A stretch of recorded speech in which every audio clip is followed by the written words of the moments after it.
दूसरी शादी। आदि की शादी के लिए उसके मम्मी पापा रिया के घर जाते हैं। अरे कैसे कर दे शादी भाई साहब। आपका बेटा तो अभी कुछ करता ही नहीं है। सुना है आगे पढ़ाई करने के लिए शहर भी जा रहा है। तभी तो भाई साहब हम चाहते हैं कि शहर जाने से पहले इसकी शादी कर दे। और कमाने का क्या है, हर कोई तो पढ़ लिख कर कमाता ही है। हाँ हाँ, और गांव का सबसे बड़ा मकान और समृद्ध परिवार से है आदि। मुझे तो समझ में ही नहीं आता, इतनी जल्दी शादी। रिया भी अभी पढ़ रही है, इतनी अच्छी है वो पढ़ाई लिखाई में, कैसे शादी कर दूं। आप लोग थोड़ा समय दे। आदि के माता पिता घर चले जाते हैं, जहां आदि के पिता कहते हैं, अरे भाग्यवान, मुझे तो समझ ही नहीं आ रहा कि तू क्यों इतनी जल्दी आदि की शादी करवाना चाहती है। पढ़ लिख कर कमाई धमाई करने लायक हो जाए तो फिर कर देना शादी। अरे आप चुप रहिए। रिया जैसी लड़कियों के लिए शादी के रिश्तों की कमी है क्या? इतनी सुंदर, संस्कारी, पढ़ी लिखी और अच्छी परवरिश वाली लड़की है वो। मैं तो छोड़ ही नहीं सकती ये रिश्ता किसी भी कीमत में। बता दे रही हूँ, रिया की शादी आदि से ना कराई ना तो मैं जहर खाकर जान दे दूंगी। पूरे गांव में नाम है उन लोगों का। नौकर चाकर कितने लगे हैं उनके घर में। अरे मेरी बेटी तो राज करेगी, राज।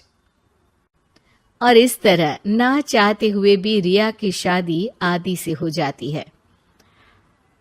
अरे बेटी, ये ले तेरी किताबें। पढ़ाई बिल्कुल ना छोड़ना।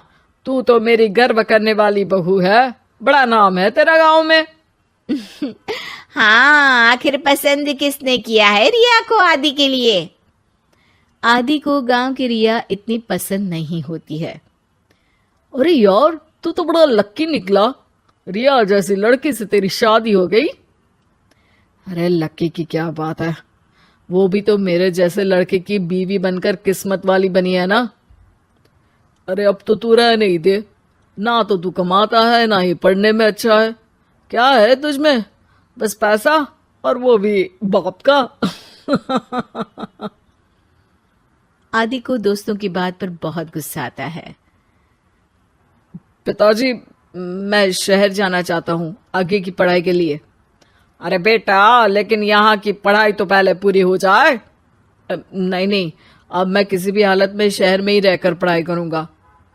रिया को आदि का ये व्यवहार अजीब लगता है कि अचानक नई शादी के बाद आदि ऐसा क्यों बोल रहा है। खैर, आदि पढ़ाई के लिए शहर चला जाता है और रिया गांव में रहकर सास ससुर की सेवा करती और बचे वक्त में पढ़ाई। अरे देखो, दामाद जी तो शहर चले गए। हमारी बेटी बेचारी अकेली रह गई। उसे कुछ दिनों के लिए यहीं बुला लाओ ना।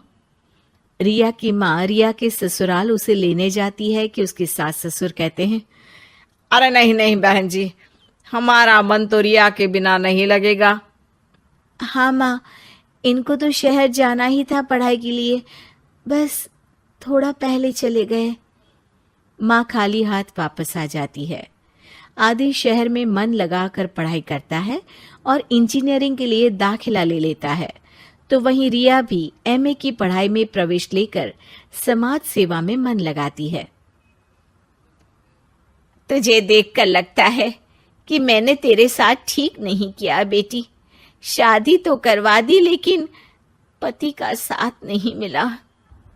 अरे तो क्या हुआ, जैसे मैं अपने माँ पापा के साथ थी वैसे अब आप दोनों के साथ हूँ, है ना? सास खुश हो जाती है। अरे सुनो, बहू आदि लौट रहा है शहर से, वो कल आ जाएगा, तुम लोग तैयारी कर लो। रिया ये सुनकर खुश हो जाती है।